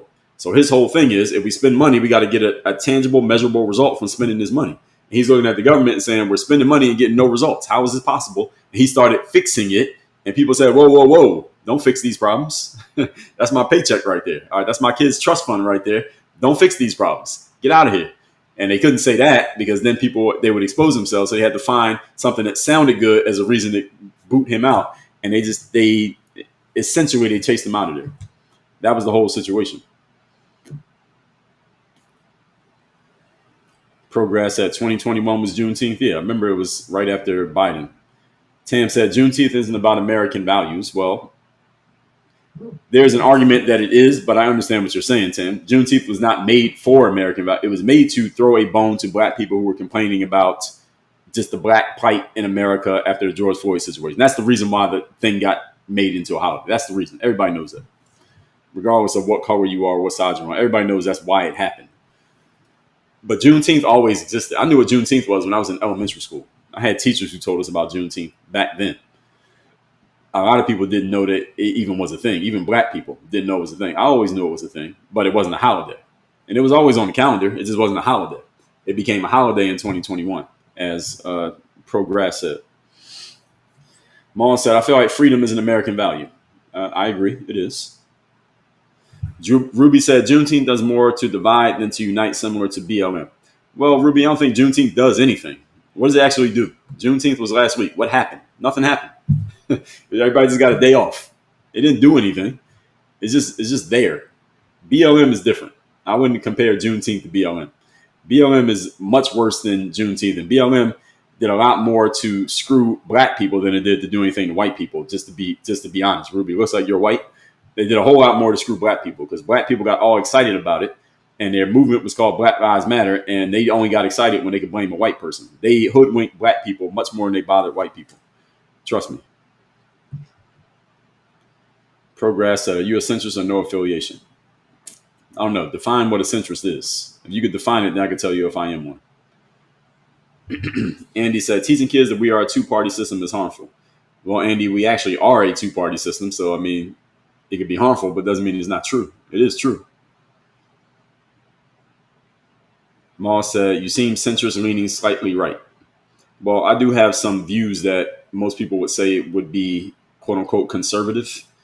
I come from the sports world. I tend to look at things in generally a traditional sense. So that's a fair assessment. Leaning to the right is fair.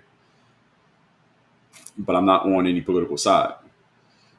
Chesapeake said, I like that you make me think whether I initially agree or not. Thanks. So you're welcome. Michelle, good morning. Jess said, I came back from changing a diaper and missed you answering my comment. LOL. I don't know. What was your comment? If you post it again, I'll answer it. I think you were asking if my comments were lagging. I think that was you. My comments are not lagging. I'm just reading the comments from oldest to newest. So if you're leaving a comment right now and I don't respond for 10 minutes, it's simply because I'm reading from the other comments. And as you can see, there's a lot of comments. So I try to acknowledge as many comments as possible. So I don't just start reading from the bottom, because then all the comments that happened before that get ignored. So that's why I'm trying to read all the comments. Renee said, people, listen carefully. You want a president to succeed, then we all win. Any president. Yes. I believe every American citizen should support whoever the president is, even if you didn't vote for that person, because you still got to live here. So why would you want them to fail? AJ said, I'm in Washington. That's a lie. So several people have rejected this concept that the state of Washington just gives things to homeless people. I didn't think that was a thing. Not from what I understand. I never thought that was a thing. But those of you who live in Washington. Chesapeake said, my brother lives in a shelter in Youngstown, Ohio by choice. What do you mean by choice? He has a choice to live somewhere else and he chooses the shelter? And I know there are shelters, but what I'm saying is we got a lot of homeless people who are not housed and they're not sure when or where they'll be housed. And the government has the money to easily build and give housing to everybody, but they don't do it. Now, I understand there are some complications because some people who are unhoused or homeless, they got some other problems besides not having a house. So I understand why this can be a more complicated issue than the way I'm making it sound. But the general point here, the bigger point, is that if we can come up with money to go to war, why can't we come up with money to just build the houses and say, okay, hey, homeless person, there's a house right there. That's for you. That one, that's for you. You, that one's for you. We can build the houses. We got the money. And listen, the government can give the money to people who are in real estate and say, look, we will give you money, build some low income studio apartments, build some, what do they call them? I had one in college, efficiencies, build some efficiencies for these homeless people. We'll give you the $50,000 per efficiency that you build. We own the land. All you got to do is build the houses. We'll give you the money. All right. They could go to anybody in real estate and get those built. And how long would it take to build a house like that? Anybody in real estate? How long would that take? You say you're going to give me a time frame and give me a dollar amount you would want. Those of you who are in real estate, know anything about construction, I want you to build some efficiencies, like basically one bedroom with a bathroom and a little kitchenette. And how much money you want to build 10, and how long would it take you to do it in your town, wherever you live? How much would that cost? The government can easily just give you the money and boom, it's done. That problem would be solved immediately. Maul said, I retire in 2 years. Don't solve that yet. Yeah, exactly. That's what's happening. That's what's actually happening in the government, folks. We're at 94,000 likes, folks. Can we get to 100K? Ashley, thank you for sharing a live. Progress said, BLM, while not perfect, wasn't a divisive movement either. Let me think about that. Was BLM divisive?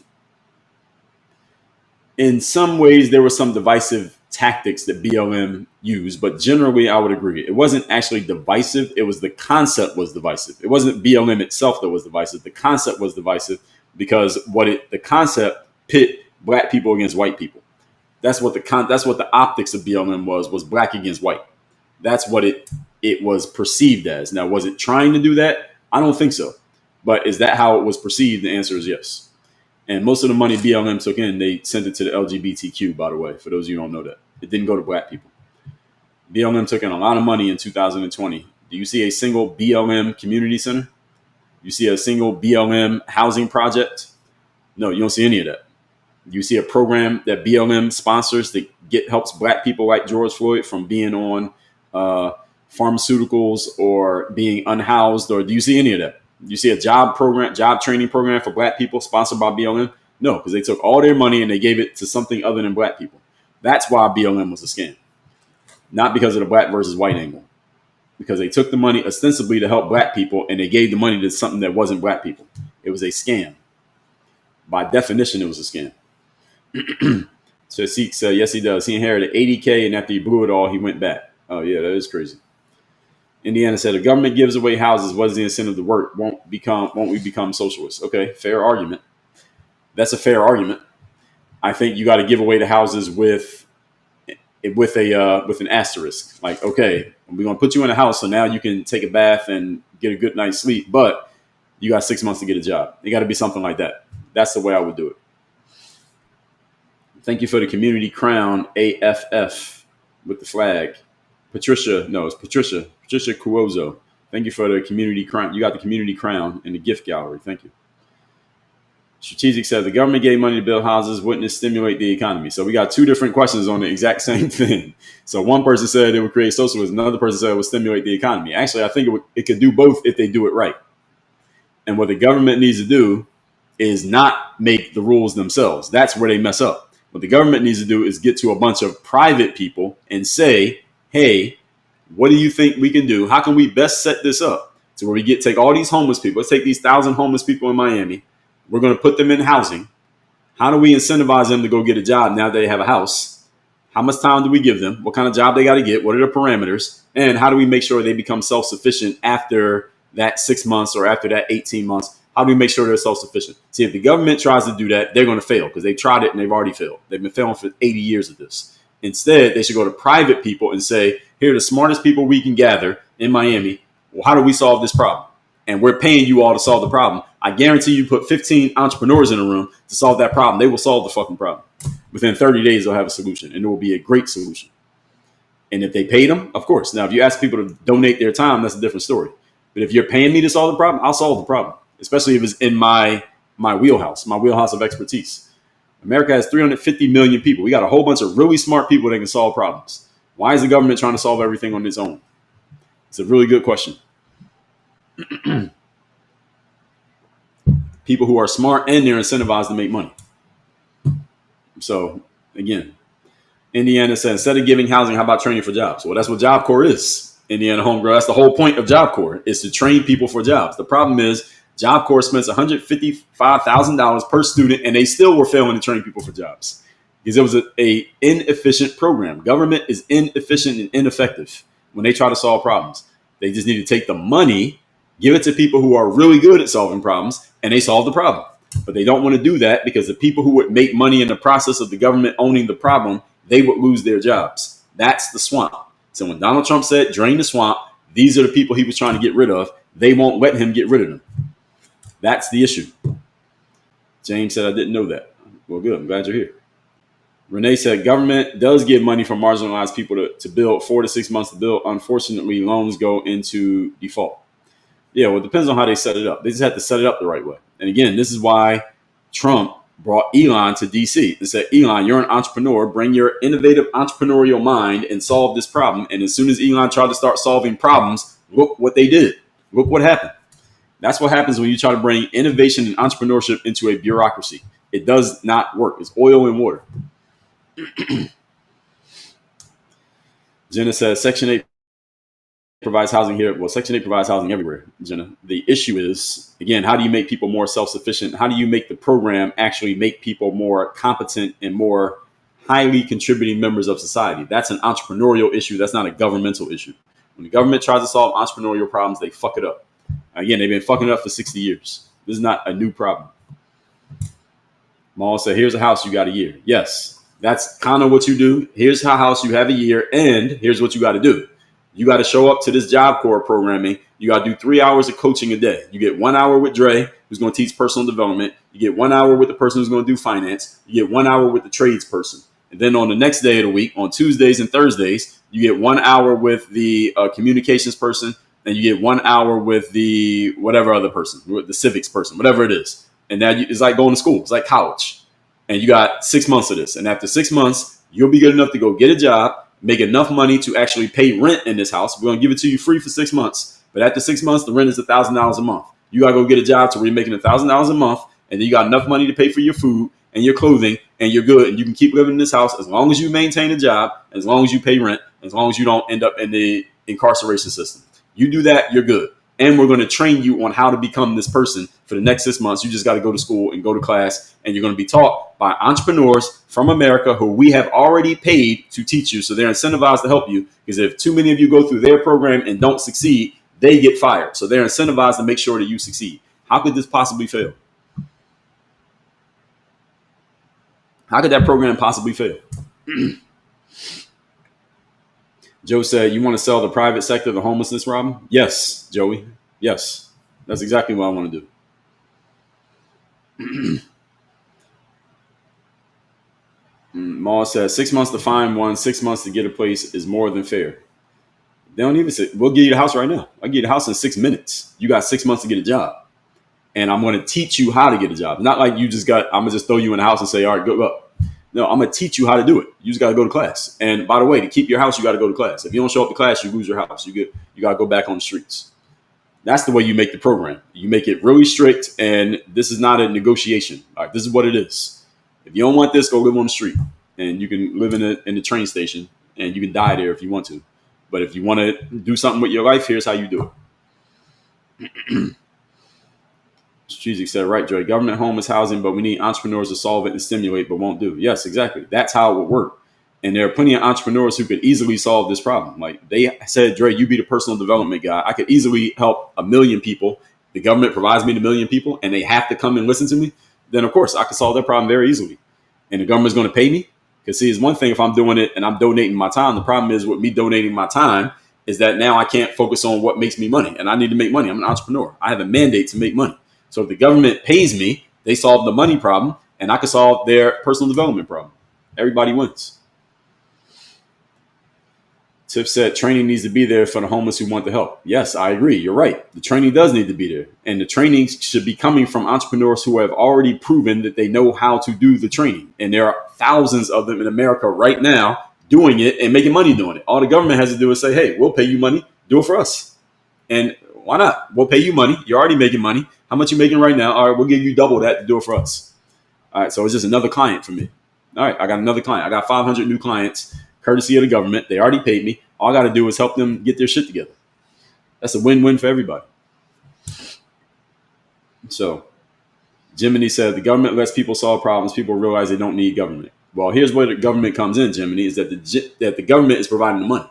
So the government is going to pay me because the people who I'm going to help at Job Corps, they ain't got no money. They can't pay me, but the government has money. So they're going to pay me. So now I get what I need. They get what they need, the people, and the government gets what they need. They solve the problem. And the president can take credit for all of this. Donald Trump can say, look at all these people who came through Job Corps and they're successful because of me. Yeah, he can take credit. As long as he wrote me my check, that direct deposit hit properly, that wire hit, you can take all the credit you want, President Trump. Just make sure my money is there. So Renee said, endless cycles of give, take mindset, need education, teach, work on your game, elevate yourself. Yeah, but you got to teach the people who are incentivized to learn. This is the reason why the rich get richer and the poor get poorer. Because people who want to get better are always looking for ways to get better. So they get better. But people who don't want to get better, they're not trying. So they get worse. Getting worse is a default setting, folks. It's called entropy. The law of entropy states you're always moving to a state of increased chaos and disorder. So if you do nothing, you get worse by default. You naturally get worse if you do nothing. To get better, you have to try. So it's only 2% of people are trying to get better. So when you hear the rich get richer and the poor get poorer, that's a scientific reality. That there are some people trying to get better, so they get better. And everybody else is not doing anything, so they get worse. If you do nothing, you don't stay the same. You get worse. There's no such thing as neutral. You get better or you get worse. You grow or you die. You build or you destroy. So people who are trying to get better keep advancing, and the gap keeps getting bigger. And then you get Bernie Sanders out here talking about the gap between the rich and the poor. Of course, there's a gap between the rich and the poor. Because the rich are doing things to get rich, and the poor are doing nothing, so they get poor. That's science. That's not the oligarchy. That's not money. That's not finance. That's science. Do y'all want to talk about follow the science? There's some science for you right there. Katrina said, how is defunding Job Corps helpful? Katrina, you must have missed the live I did on Job Corps. I don't think you saw it because you wouldn't be asking that question. Job Corps spends $155,000 per student, and their graduation rate was like under 15%. And the kids who are graduating, graduating from Job Corps, their average yearly income was $16,000. 16, comma 3 zeros. 16,000, not 60, $16,000. That was from Job Corps. That's why defunding Job Corps was a great idea, because it was actually costing more money than it was making for anybody. It was a failing structure. I did a whole live stream on Job Corps last week. You can find a replay on my YouTube channel. If you go to workonyourgame.live, that's the link in my profile on TikTok. You'll see my YouTube channel, and you can watch the whole thing. I did a whole breakdown of the numbers and everything. We broke it down in detail. Maul says, solving homelessness is a bigger game than political play. Yes, it is. And again, the government has the money to solve it. But who's going to get in there and do it? It's a complicated issue. I make it sound simple, but it's a very complicated issue because you got to deal with human beings. And as soon as you get a bunch of people involved, you get complications. Donald Trump has found this out in very stark reality. You try to solve problems dealing with thousands of people, and you're gonna find out real quick it's not as simple as it looked. And you ever meet Elon, ask him, he'll tell you. He'll tell you how that went when he got into Washington, D.C. Indiana said a hand up is always better than a hand out. And again, Indiana, I get what you're saying. I understand your perspective, and I agree with you. I tend to have your same perspective. What I'm talking about, what I'm talking about is it's leaning more towards a utopian outcome because it will require a whole bunch of bureaucracy to be removed, and that's not so easy to do. But at the same time, we have to deal with the reality that we have right now. If you don't do anything to make yourself better, you're going to end up homeless and on the street, like how many people are. The government, however, could, if they removed a lot of bureaucracy, they could solve the problem. The issue is the bureaucracy that they would have to remove is not going to sit there and allow itself to be removed. That's the reason why the problem can't get solved. So when you heard drain the swamp, that's the bureaucracy. Donald Trump wanted to eliminate bureaucracy by draining the swamp. Remember who Donald Trump is. Donald Trump's an entrepreneur. He does not need the government. Elon Musk is an entrepreneur. He does not need the government. There's a bunch of people in the government, though, who need the government. They need the government to exist so that they can get a job. And they can have a job and they can get a paycheck. If the government stopped existing and bureaucracy stopped existing, there's a bunch of people working in the government who would not have a job, and they don't have professional level skill with which to replace their current income. So they're not going to sit there and allow their job to be eliminated easily because they don't have a plan B. Donald Trump has a plan B. Let's say he never won in 2016. He would just go back to doing TV. He'd go back to doing business deals and running the Trump business. He doesn't need the government to be somebody. These people need the government. That's why they fought so hard against him and fought so hard against Elon. Elon doesn't need the government. Elon is still Elon, even if he never got involved. He still got his companies. He doesn't need the government. But people who need the government are not going to sit there and let you eliminate them, because who are they if you eliminate their job? They're nobody. And these are people who have been working in the government for 40, 30, 50 years. They have no other skill. You imagine somebody 50 years old getting kicked out of a job they've had since they were 20, and now they got to go learn a new career? How's that going to work? Not too well. All right, so this is why they fought back. And for the most part, they won. They fought back and they won. They didn't fight back. They won. They beat Donald Trump's idea of draining the swamp. You ever hear Donald Trump say drain the swamp now? CC, it actually is finance. What are you talking about? What are you referring to? Jenna said, what 2% of people trying to get better? Better is defined as intelligence or dollars. Is better, period. Just looking to improve themselves and make themselves higher level contributing members of society. I'm saying that as a general point. 2 out of every 100 people is focused on that and actually thinking about it, where 98 out of 100 people are not thinking about it at all. 98 out of 100 people are just getting by. They're just living life and just living off default. And over time, you slowly get worse. Most people just get worse. Example I always give my audiences is if you haven't been to your high school reunion or you haven't seen anybody from your high school in a long time, don't worry. The only thing that changed about them is that they got older, fatter, and uglier. Everything else about them is exactly the same. Most people don't change for the better. They change for the worse. And again, that's a scientific law. This is not me. This is not a theory that I made up. It's a law called entropy. You are always moving into a state of higher chaos and disorder. The only way to stave off chaos and disorder is you must have rules and parameters and disciplines in place to keep the chaos out. So a man, for example, I can speak from a man's perspective. Over the years, I'm 43 years of age. I have a bunch of friends who I went to college with and high school with, and I played basketball with growing up. And I see some of them nowadays, and they all look old. Why? Because they stopped working out the way they did when we were athletes and when they were younger, and they look old. They look like somebody's dad. Now, if you see me now, I'm in a suit, so you can't really tell. But if you see me in the gym, if you didn't know me and I told you I was 30 years old, you would believe me.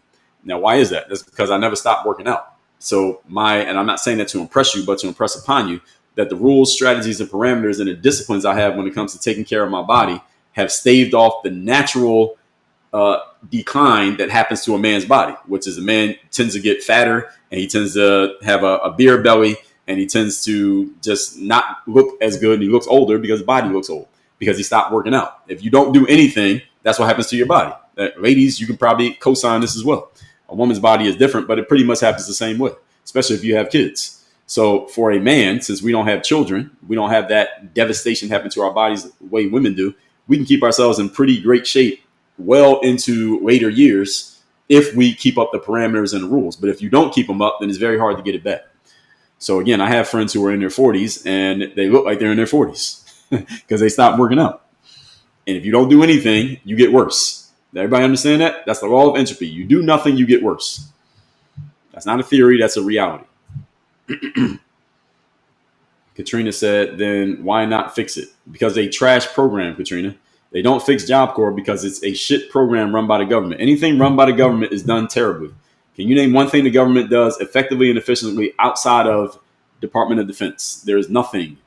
So anything run by the government, they tend to drop the ball and fumble because the government is inefficient and ineffective. They got a bunch of ineffective people working there. They got a bunch of government workers. Government workers are not the best in the world at their jobs. The best in the world at their jobs are usually entrepreneurs because we have no choice but to be good. Because if you're not good as an entrepreneur, you fail and you're living on the street.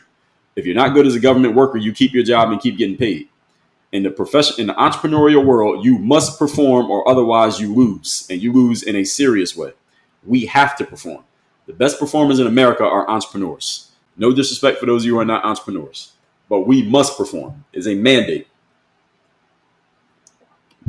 That's why the government is inefficient because they don't have any entrepreneurs working there. And when an entrepreneur came into the government, Donald Trump, look at how they responded to him.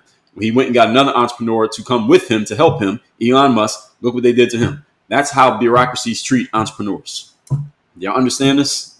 The best workers in America are entrepreneurs. And when you bring an entrepreneur into a bureaucracy, look what they do to him. That's the reason why the government is very inefficient. That right there. Sean said, the government has no money, but we are willing to go in further debt for war. Crazy. Yes, exactly. The government has money when they want to have money, Sean. Let's say we got attacked by Iran here on our land. Let's say Iran attacked, Washington, D.C., New York City, Miami, some city on the East Coast, L.A., San Francisco. Let's say Iran attacked that country. Could we come up with the money to fight that? Of course. How much you need? It'll be printed by tomorrow. That fast. If we had the same urgency about Medicare, Medicaid, helping veterans, solving the housing crisis, solving the food crisis, giving kids free lunch in school, giving every teacher at least 6 figures a year in K through 12, we could solve those problems by tomorrow because we could print money. Now, it doesn't mean printing money is a catch-all because there will be other problems that come with printing money, but we could come up with the money. We could come up with money whenever we want to for any problem, easily. And it will go through Congress. Bernie Sanders, AOC, they be voting for it, all of them. So, I mean, again, it could easily be solved if the issue was just we need money. Now, again, throwing money into the circulation does not solve every problem. It actually creates other problems. But a lot of people think their biggest problem is not having money. The government can easily solve that problem. Plugged in said, I'm confused. What are you confused about? Tiff said, DJT can't be bought by the government. That's why they hate him. Well, that's one reason. You just said, best explanation I've heard so far. Thank you.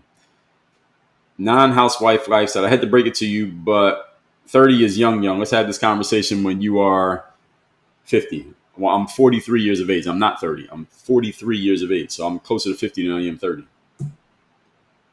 The example that I was giving you was saying that because I never stopped working out in the gym, I could tell somebody that I'm 30 and they would believe me. Many of you wouldn't think I'm 30 because you've listened to me talk for 2 hours and you see me wearing a suit. So it doesn't quite fit.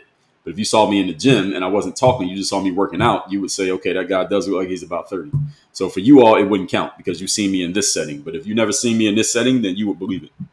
That's the point that I was making.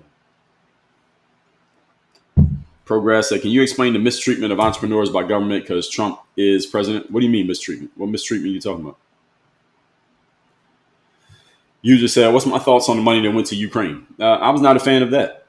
I mean, the same way that, again, Donald Trump, America first. I like the concept of let's focus on us. Every other country focuses on themselves. Why are we focused on them? That's generally my perspective. EJ said, do you still go out and hoop? No, I still go to the gym. I just don't play basketball. Basketball is a lot of stopping and starting, explosive movements, and jumping. So after you do that for 20 years, it's probably a good idea to stop doing it. So the stuff I do now, I do running, but like not sprinting, running, just running. Running I ran this morning. and it was like 78 degrees at like 4 in the morning, which is very hot. 78 degrees at 4 in the morning is very hot, very humid. And I go to the boxing gym. So boxing requires a different set of movements than basketball. So I can do that without it taxing the same parts of my body that were taxed by playing basketball. So basketball type of movements, like I wouldn't do something like tennis, because tennis is a lot of sprint, then stop, then go in the other direction. That's basketball movements. That's how you end up tearing ACLs and Achilles and all that. So anything that could do that, I don't do. So the answer to your question is no basketball.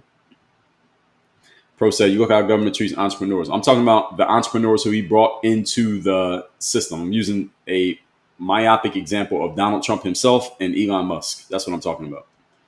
I'm not talking about all entrepreneurs. I'm an entrepreneur. The government isn't doing anything to me. They don't treat me because I'm independent. I do what I want to do. So when I say, look how the government treats entrepreneurs, I'm talking about Trump and Elon. I'm using them as two specific examples. They brought the government, being the bureaucracy of Washington, D.C., two entrepreneurs came into the bureaucracy and they got treated very badly. They got treated very rudely by the bureaucracy. That's what I meant.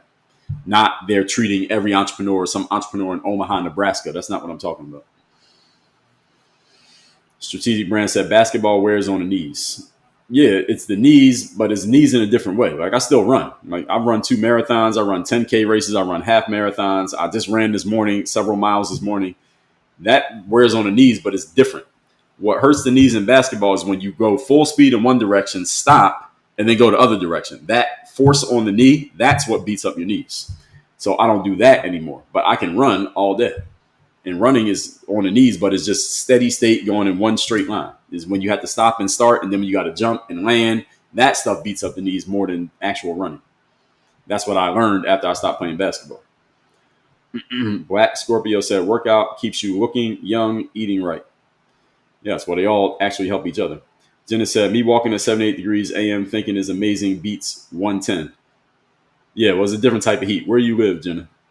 Down here is humidity. So it's not the temperature that actually hits you, it's the humidity. As soon as you open the door, it just hits you like, it's like opening the door to the oven. It just hits you. Progress said, can you explain how Trump and Elon were mistreated Trump as president? I didn't say mistreated. I said, look how they treat you. I think you need to understand the context of what I'm saying. Are you listening to me, or are you just listening for something to push back against? If you're listening in context, then you understand. Now, I think you've been listening the whole time. So if you didn't get the context, then I would suggest you watch the replay and listen to it again. Jenna said Las Vegas. Okay, so you got that arid desert heat. We have warnings for zero humidity. Yeah, so y'all have the exact opposite. So y'all have heat with no humidity. We got less heat with a lot of humidity. So everybody, it's 10 o'clock. I do these live streams Monday through Friday, 8 a.m. Eastern. So if you like this one, come back tomorrow. If you're not sure, come back tomorrow. If you only caught a little bit, come back tomorrow. We did hit 100,000 likes, so I appreciate everybody for helping me with the likes. Tomorrow's topic, we don't know. Depends on what happens in the news today and what comes up. We will be talking about the Diddy trial at some point. Might be this week, might be next week. Depends on when the prosecution rests and they hand it over to the defense. I got some things I want to say about that up to this point, and we'll get into some other things that are happening in the news. We will see you all tomorrow, 8 a.m. Eastern. Make sure you go to workonyourgame.live, get links to my free books and links to my coaching programs, courses, and get on my email list for free. That's all at workonyourgame.live. That link is in my profile on TikTok, and I got it pinned on these other apps. I'll see you all tomorrow, 8 a.m. Eastern. Everybody have a great Tuesday. We are out of here.